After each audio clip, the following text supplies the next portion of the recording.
এই দেখুন সয়াবিনের তরকারি হয়ে গেছে, একদম ক্রিমি ক্রিমি হয়েছে।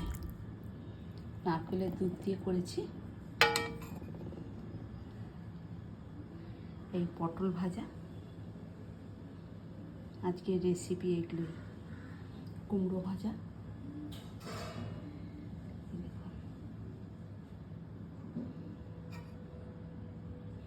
এই কুঁদরি ভাজা পোস্ত দিয়ে করেছি।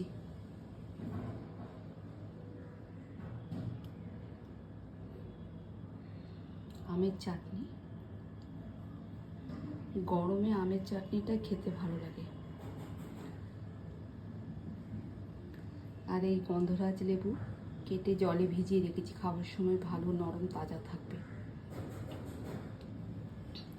তরকারিটা দেখুন।